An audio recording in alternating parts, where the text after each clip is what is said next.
Self-discipline is a power. It's a core personal power of manifesting your vision, of living life in harmony with your deepest values and your goals. Then self-discipline is something that you want to do. Self-discipline is something that you want to get better at.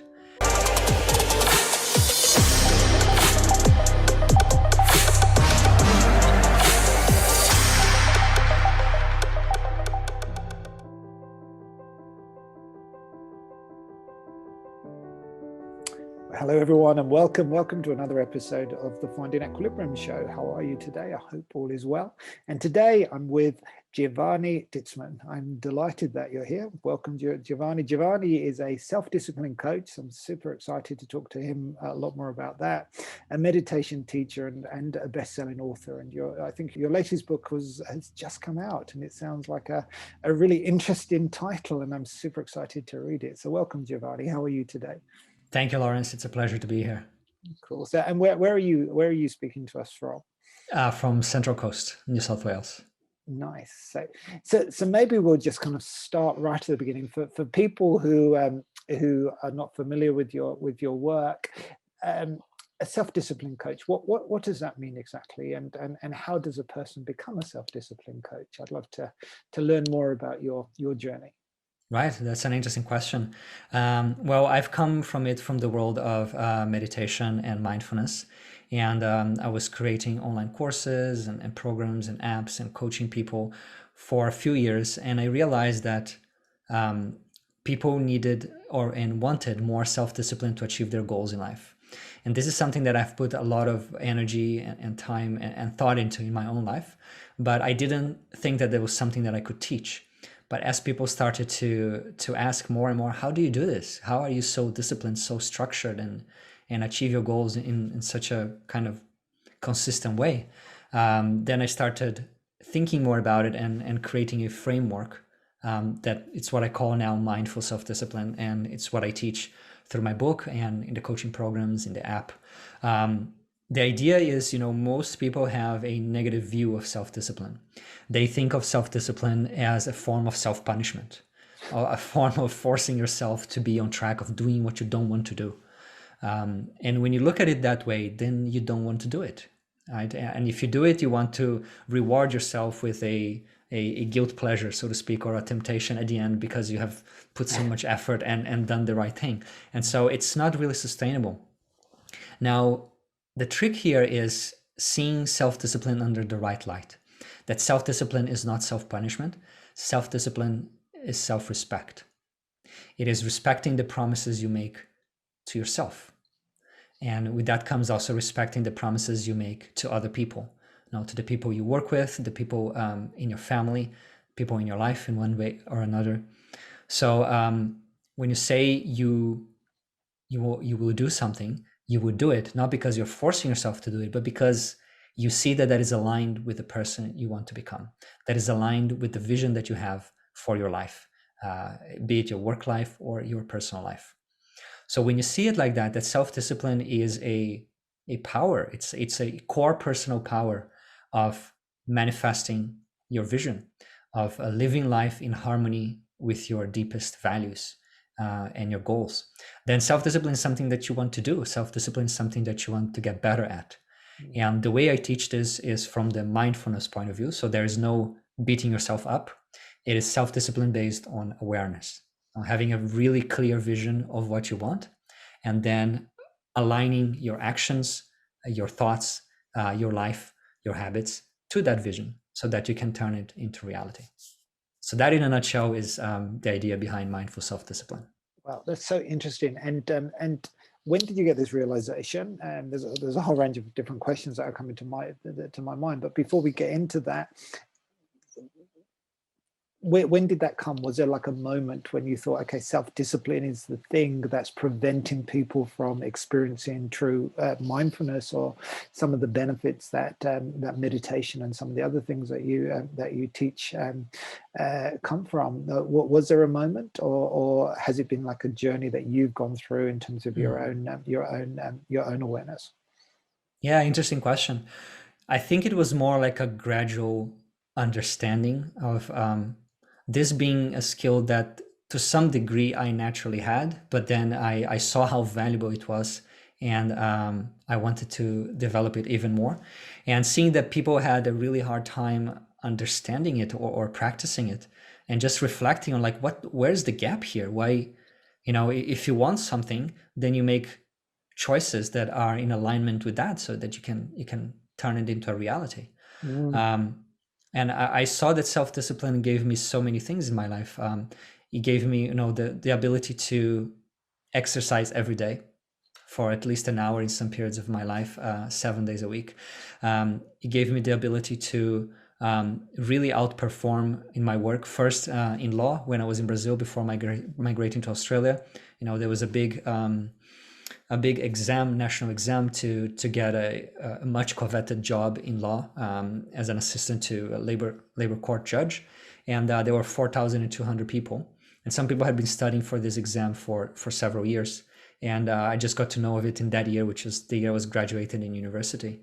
And I had 5 months to study for that exam.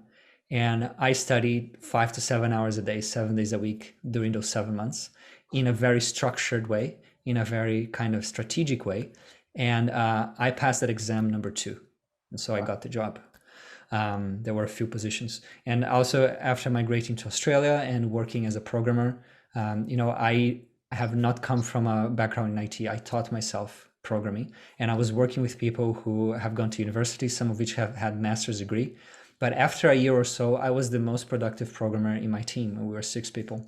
And all of this, I recognize it's because of self-discipline. It's the ability to focus in a world of distractions. It's an ability to say no. It's an ability to do what I call the power hours, which is like an hour in your day at least, where you work on your most important task, on your most cognitively taxing task, without distractions and without procrastinating. You just kind of go at it. And if you're able to do that, most people are not. Most people are distracted with emails and notifications and interruptions every 6 minutes. If you're able to do that, then you are a step ahead of everyone else in the competition.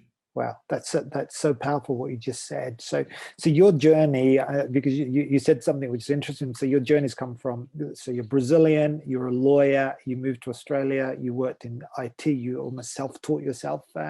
Then and then the piece that's missing is the mindfulness. Where did that piece come from? From the IT, the software, and then suddenly you're a mindfulness teacher and meditation teacher. Where did that piece come from in terms of your own journey? And then we'll get into some of those things you said around self-discipline. I want to really dig deeper into those, because it's incredibly powerful what you just said.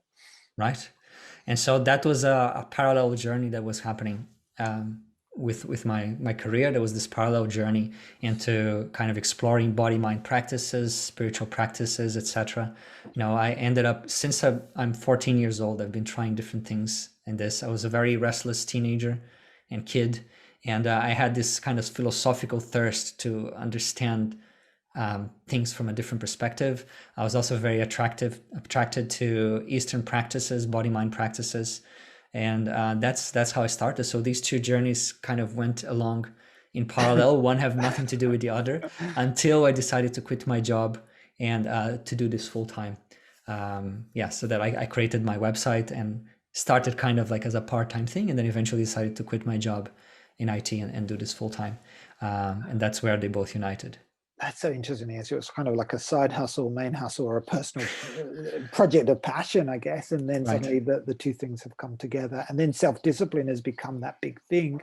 So what you said before about self-discipline, it's almost defining it. It's the ability to say no, the ability to focus in a world of distractions. And I think everybody listening to this will relate to a world of distractions, because it's not very hard to be distracted.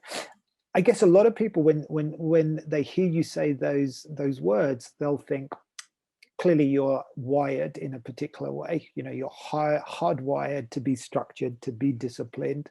That's how you were able to focus and study law in the way you did, and some of the other examples. What would you say to that? Like, is it a natural ability that some people have, i.e. they have a natural ability to focus, or is it something that you could teach? Like a person who is like distracted at the drop of a hat, could that person be taught self-discipline?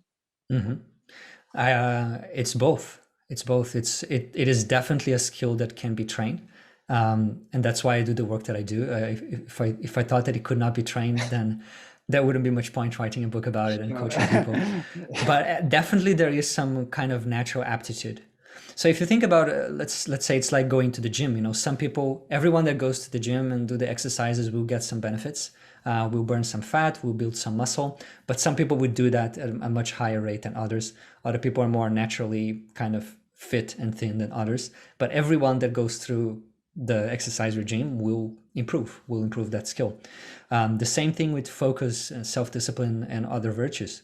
Some people can focus more easily than others. Other people may be more on the spectrum of ADHD, and that their lifestyle may be stimulating that ADHD, as it is for most of us. Mm-hmm. But everyone, with the kind of proper guidance and training, everyone can improve, and it makes a big difference once you do. That's good to hear. So in terms of the process that you would actually teach someone, and I'm sure this is what's outlined in your book, but what's the starting point? Are there a number of different steps that you take people through? Mm-hmm. So yeah, there are a few different steps, and again, it's going to be unique for every individual. But in general, I talk about the 3 pillars of mindful self-discipline, and these are aspiration, awareness, and action. If you have these 3 pillars, then you have all it takes to be disciplined. And if even one of them is missing, then it's going to be very hard for you to be disciplined. So aspiration is about having a vision, knowing what you want, knowing what you desire for yourself long term. And most people don't stop to think about that. We just kind of get into a job and get into a relationship and get into a certain place in our life, but it's almost like by accident. It's depending, like we look at the options in front of us and then we pick one of them. Yes. Rather than kind of just planning long term, like, see, this is the type of professional I want to be, this is the type of career I want to have, this is the type of life I want to lead. And so having a clear idea about what you want, what are your goals? And then there are several exercises in the book that will help you to first specify those goals, so that it's something that is really practical, not something that is far-fetched and abstract. Because if it's abstract and far-fetched, it's hard to feel motivated.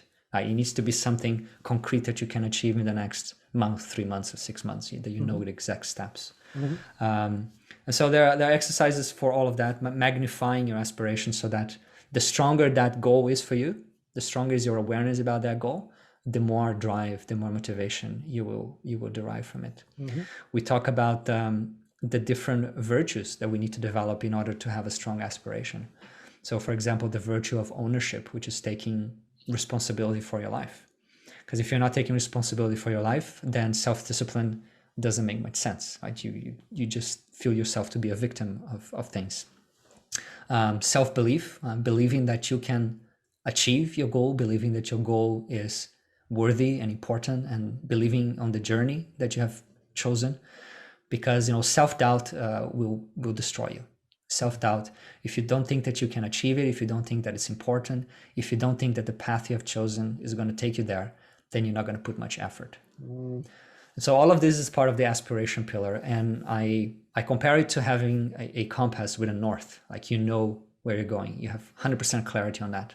Yeah, so that's your kind of North Star, isn't it? So, right. Yeah. Okay. Right. And then we go to the awareness pillar. And here's where all the practices of mindfulness comes in. If aspiration is having a North Star, then awareness is looking at it and making sure that you're using that compass in your daily life for your decisions. Because if you have a goal and you have a vision, but you forget about it when you start your day. Got it. Okay, that's really helpful. So this is where we're going, and then have we got the right map? Are we looking at the right the right map? Are you actually looking at the map while you're driving? That's a good way of looking at it. I like that. Okay, yeah. So aspiration is your kind of destination, and then awareness is more of the daily check-in that you're actually moving in the right direction. And so there are 3 core practices of awareness that I teach in the book, and they are aspiration, integration, and reflection. And meditation, integration and reflection. Meditation is what kind of trains your awareness, is the wake-up call of awareness, something that we do every morning, at least 10 minutes. Then integration is applying that awareness in your daily life. And that involves living more slowly. It involves checking in with yourself when you're making a decision. Let's say that you decided that you want to stop eating ice cream for a month and run for half an hour every day after work. Right? Then one day you had a really stressful day at work and you're tired and you're demotivated and you feel like getting a pot of ice cream and sitting in front of Netflix. So what do you tell yourself in that moment? What process do you go through in that moment to shift your state so that you can stay on track with your goals? Right? These are the awareness practices. Okay. That is integrating awareness in your daily life. Not something that you just do 10 minutes a day when you're doing meditation, but you're actually paying attention, living intentionally. Okay, and that feels like the crux of it, doesn't it? Because you can do the meditation, because if that becomes a habit and you can understand, and it's a whole topic. A lot of people struggle to meditate or struggle to quieten their mind. Do you have a particular, is it mindfulness meditation, I'm assuming, that you would that you would recommend, or other types of meditation, or does it matter? Yeah, so there are many different styles of meditation. Probably watching the breath and mantra being the two most popular ones. But it's a little bit like physical exercise. There, if you want to get fit, you could run, you could swim, you go to the gym and do weights. You could play rugby. You could, there are 1,000 different things you could do, and it's going to be a different thing for different people, basically, depending on your taste, on your personality. So in the way that I teach meditation, I like to give people options. Like, these are different styles. Let's go through all of them, and you choose the one that works best for you. Okay, that makes sense.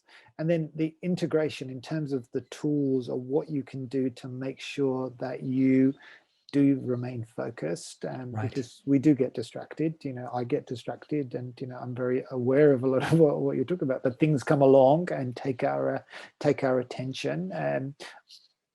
Describe some of the tools or some of the things that you would recommend as part of the integration. Okay.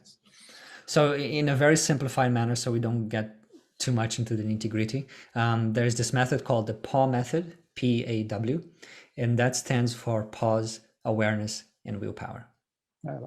And that's like the main practice of integration, right? So pausing is important. It's the first thing that we do, because when we are living in autopilot, when we are in a rush, when everything's happening very fast, we are very unlikely to be making decisions according to our long-term goals. We are probably being more reactive. We are acting by default rather than by design. So the first thing that we need to do is to pause and slow things down. Right? That gives us a little bit of space between the impulse and kind of the action that we actually need to take. Okay. And a simple way to do this is to take 3 deep breaths. Let's say you're feeling emotionally distressed, or you're feeling bored, and you want to go and grab that pot of ice cream. Just picking on this example, right? It could be anything. Yeah. I like ice cream. Yeah. So you can just go at it mindlessly, and then after you finish, you realize what you've done. Or you can stop and take 3 deep breaths. And maybe at the end of those 3 deep breaths, you feel that you don't need to eat ice cream anymore, that you can have another coping mechanism. Or maybe you don't need to eat as much, right? So neuroscientists, they call the hot system of the brain and the cool system of the brain. The hot system of the brain is the ancient brain, is the lizard animal brain. And this one is more impulsive. It is like, it's in the moment. It's not really thinking. It's the part of the brain where anxiety and fear lives. And when we are acting impulsively, unaware, that's where we're acting from. So that's the hot system of the brain. And the cool system of the brain is the prefrontal cortex, which is also called the evolved brain or the human brain. Right. And it's in the prefrontal cortex that self-awareness lives, willpower, thinking about long-term goals. All of that happens in the prefrontal cortex. So when we pause and take a few deep breaths, we allow the blood flow to go from the primitive brain to the prefrontal cortex, from the animal to the human. And then Yeah, then we are able to take action based on our aspirations and goals. Okay, sure. You're resetting the whole system really onto you, so that you can pause and then you can think more clearly. Okay, that's cool. That's really helpful. Thank you very much. So that's the PAW methods that goes through. Well, yeah, that's the first step of the PAW. Yeah, it's the P. And sometimes that's all you need to do is just pause and slow things down, and that's enough. If it's not, then you go for the next step, which is A, for awareness. Be aware of your options. And what I like to say in the book is, every decision we make can be a +1 in your life or a -1 in your life. So the options that you have in front of you, the decisions that you have, you can take a step towards your goals and values, and that will be a +1. Or you can take a step away from your goals and values, and that's a -1. I like that. And so just becoming aware of the things that I can do right now. What is a +1 and what is a -1? That's a very simple way of thinking about it, isn't it? It's very black and white. There's no place for you to hide in between. No, so it's, do I want to take a +1 or a -1? And the -1, if you keep taking -1s, then it becomes a -10, and right, and then it becomes a problem. And so the goal of mindful self-discipline, in a way, is to finish your day with a positive balance, right? And if you do that day after day, then you will feel that you're living a good life, that you're making good use of your time. Absolutely. And these decisions, they may feel small, like just today I'm going to skip my habit, or just for 5 minutes I'm going to go and check YouTube, or but it's as we all know, it's rarely the case. And so what I like to say is, ask yourself, am I happy to make this decision a habit? Am I happy to make this decision a habit? Because if you just look at it in the moment, kind of this narrow view, it feels inconsequential. But if you understand that it's not only about this moment, it's about, am I training myself to win or to lose? Yes. Am I training myself to go forward or backward? I love this. Yeah.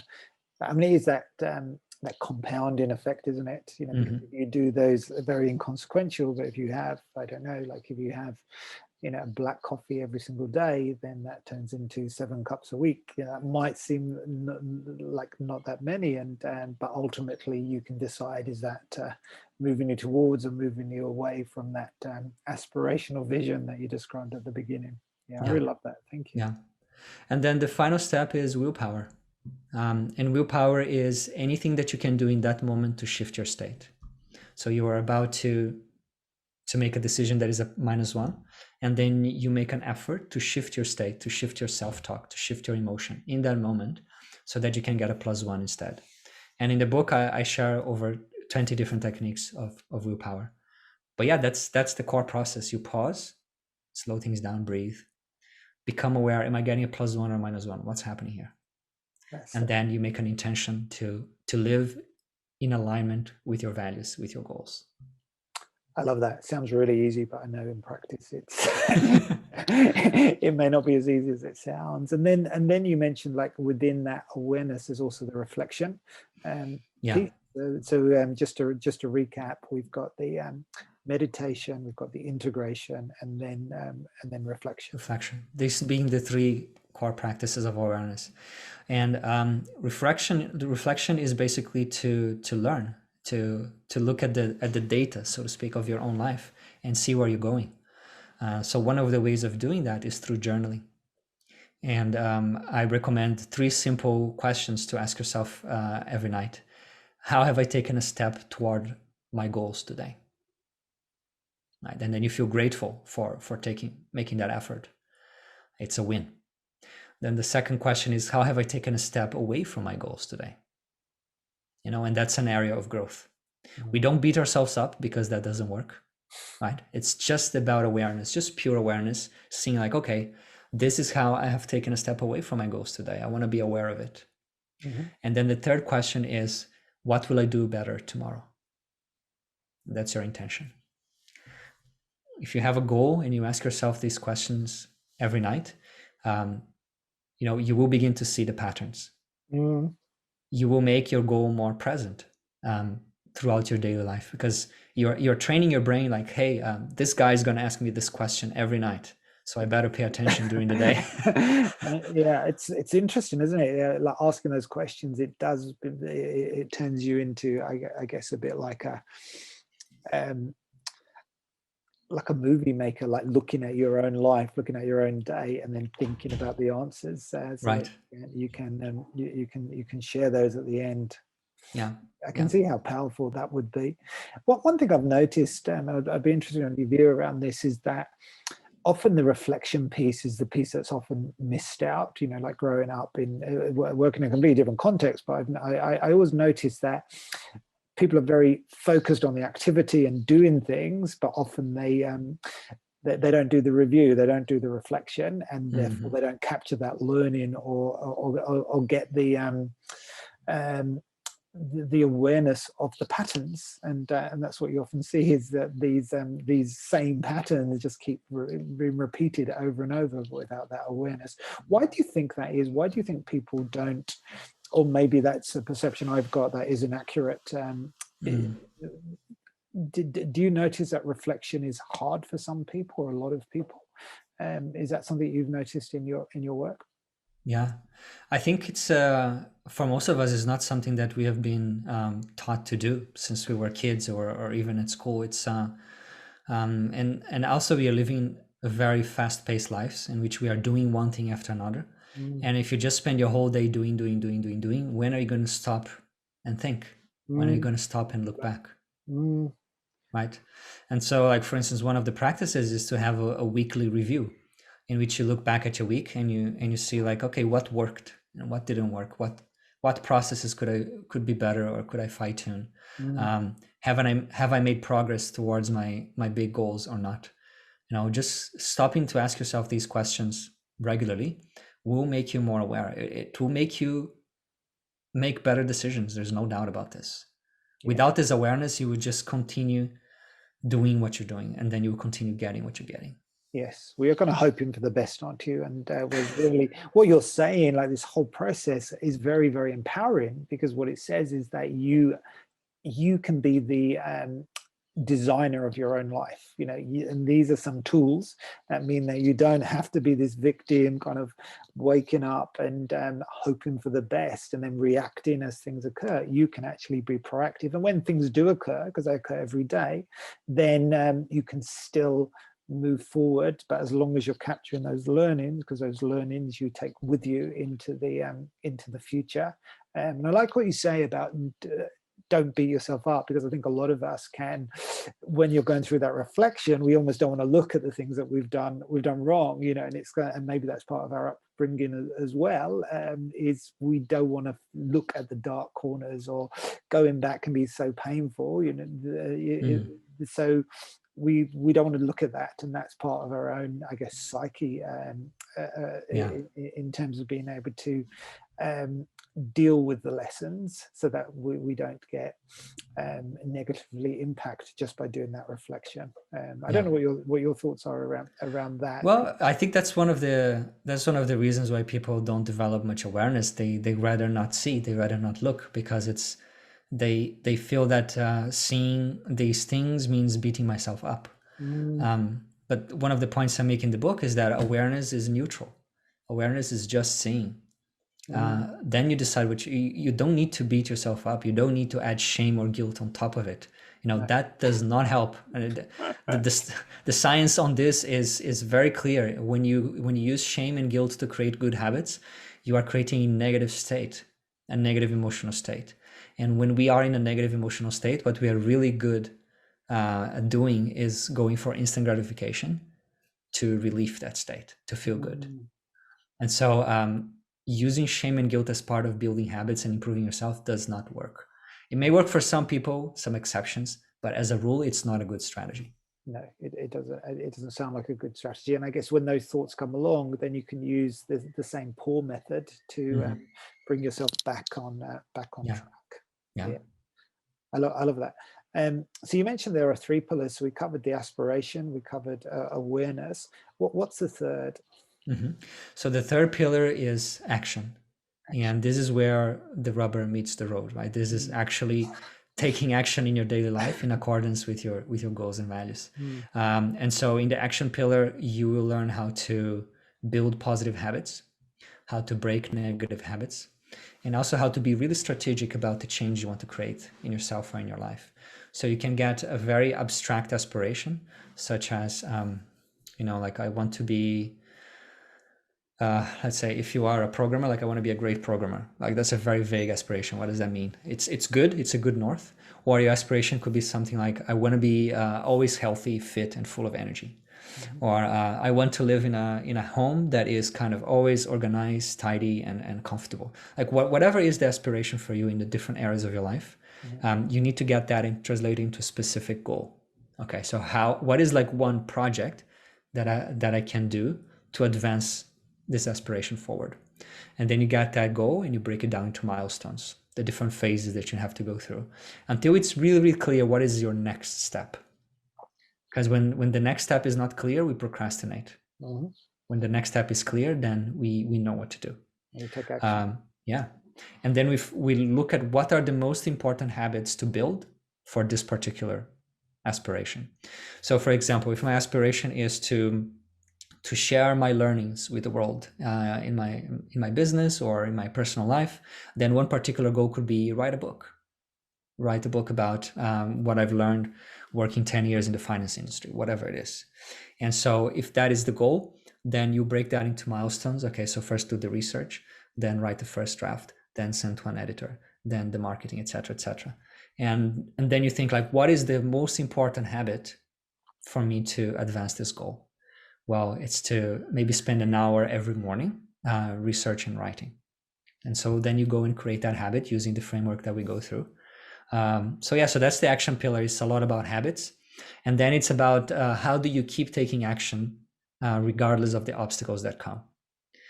How do you move forward when you feel like procrastinating? How do you move forward when you're doubting yourself, when you're distracted, when you're telling yourself excuses? How do you continuously persevere on your path and get up every time you fall? So there are chapters in the book about each of these things, and there are specific techniques about each of these things. And each of them is like a topic that can blow up into easily a 2-hour conversation. But that's the overall of the aspiration, awareness, and action pillars. No, that sounds really, really great. And people, because I've had this experience myself where what you described sounds really structured and disciplined, very aligned with the way I think and behave. And I'm excited to read the book and digest it. There are other people that I know who often see structure as a way of removing spontaneity.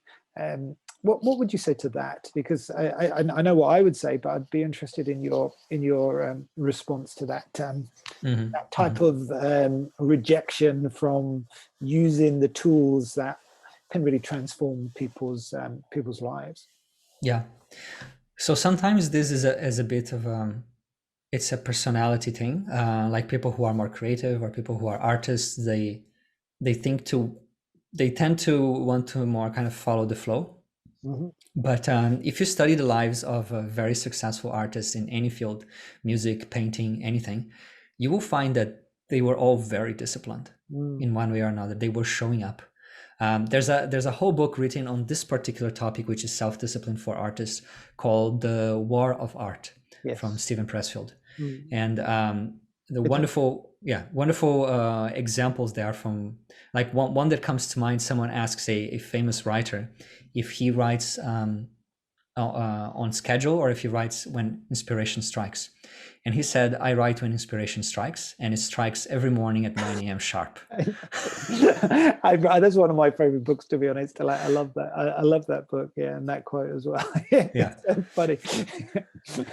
And so there's another quote in that another artist saying that, I think it was Chuck something, a painter, famous painter, saying that inspiration is for amateurs. The rest of us just get to work. Yeah. Right. So, these are people who inspiration and creativity and spontaneity it's in their blood, but still they find that having some structure to their work is extremely, extremely helpful. Important. Yeah. And so I'm not against spontaneity. I'm not against, I think that there should be a right balance between structure and kind of more free flow time in your day.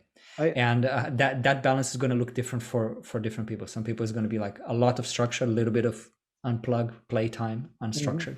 Other people is going to be the other way around. But it will be very beneficial for everyone to have some amount of structured time in the day. And I typically recommend your morning routine. Your first half an hour to 2 hours of your day be extremely structured, so that you start your day by ticking the most important boxes in your life.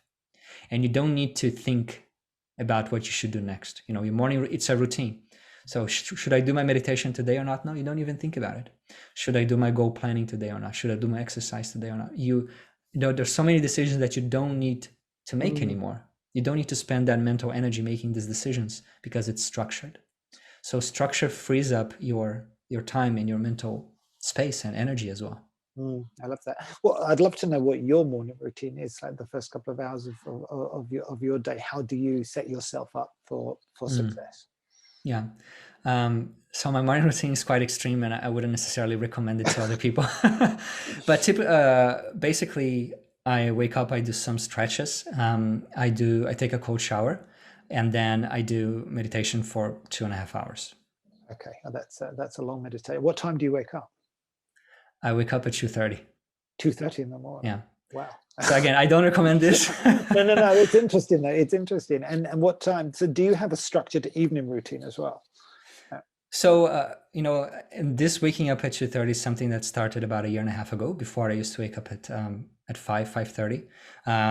But I wanted to experiment with biphasic sleep. So I sleep in two kind of installments, if you wish. I sleep 5 hours in the evening from 9:30 to 2:30. And then 2 hours late in the morning from 11 to 1. And I can do this because I work from home, I work for myself. So I set my schedule and everything. It's something that is definitely not for most people, but what everyone can benefit from is going to sleep at a certain time and waking up at a certain time, at least 5 days a week. That will be very helpful for your circadian rhythm, which is the most important biorhythm in the body. And that circadian rhythm, controls your moods, your energy levels, etc. So yeah, that is something that everyone can practice. Now, answering your question about my evening routine, no, it's not really structured. At 7 p.m. I will stop all kind of work and productivity thing. Then I'll spend the next couple of hours with my family, or relaxing, maybe watching a little bit of TV, playing with my daughter, etc. So there's not like a big structure. And then I will go to bed, do a very quick journaling, and sleep. Also 3 questions. Yeah, it's interesting. I think when I hear you speak, you realize that you structure the unstructured parts of your life as well. So because it's still structure, it's saying, okay, for the next for this period of time, I'm going to just do whatever I feel like doing during that time. And it reminds me, I can't remember. It was like the MD of Google or somewhere like that, and he said something like, "Innovation loves constraints," and it kind of reminded me of that quote, because you often think that to be creative, you need to have complete, like, no constraints at all. Is really what you're saying in the War of Art, and all of those things really say, well, actually, if you've got some constraints, then that channels your creativity, channels your art, so that you've got some focus.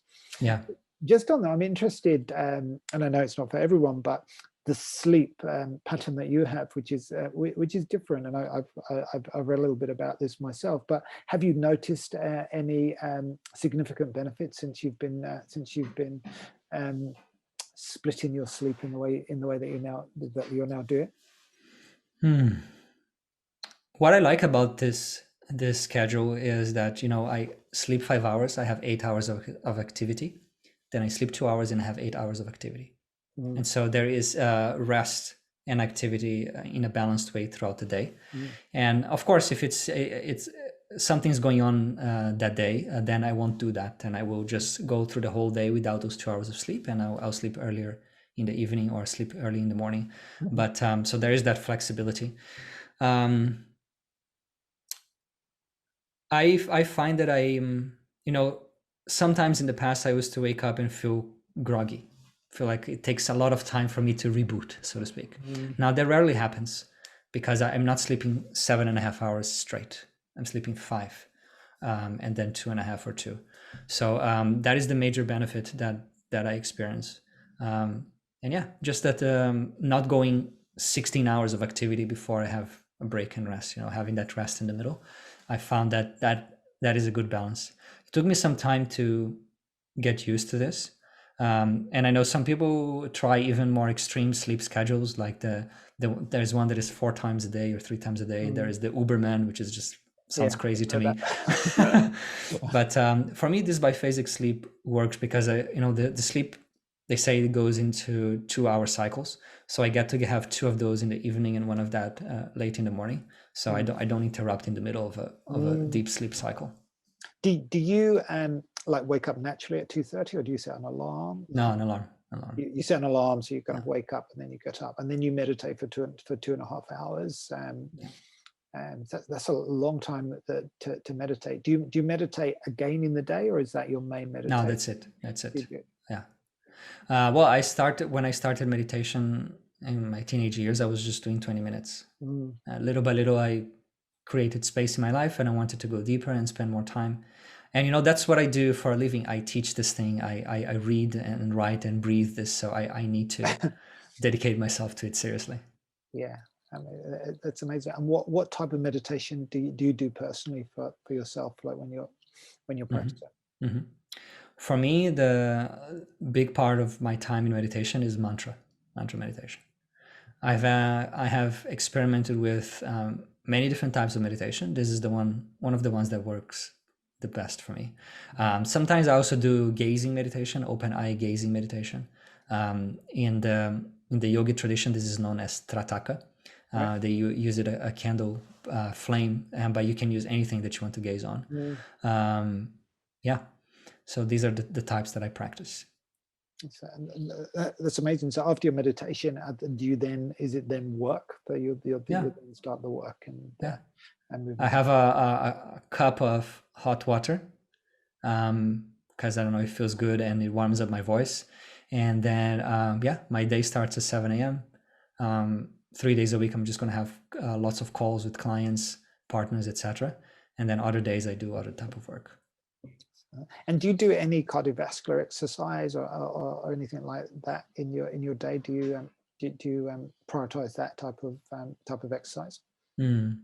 In this phase of my life, unfortunately not. I just do exercise once a week. I do 10 minutes of yoga every morning, but proper physical exercise I just do on Sundays once a week. It's something that as my work kind of calms down, I intend to bring that more into a daily basis, which is what I've had for most time in my life. Sure. Awesome. Well, I could talk to you for a lot longer, but we'll definitely have to have you back and do part 2. But thank you so much, Giovanni, for spending some time. I'd love to acknowledge you for all the amazing work that you've done, and for spending time with us in your busy schedule, and just sharing some of your approach to self-discipline, which I think we can all definitely benefit and definitely learn from. So, how can people find out more about you and purchase the book? Yeah, absolutely. It was a pleasure to be here, and I love this work that you're doing, bringing this message to more and more people of living in a way that you're balanced with the different aspects of your life, and that you're cultivating well-being. That's really great. As to how people can get in touch with me, if they want to learn more about self-discipline, they can go to mindfulselfdiscipline.com, and there they can learn about the book, the app, and coaching. Wonderful. Sounds great. Well, I'm super excited to read the book, and more excited now having spoken to you and have some of those insights. But thank you so much for your time, and thank you everyone for your time. And we'll see you next time. Thank you.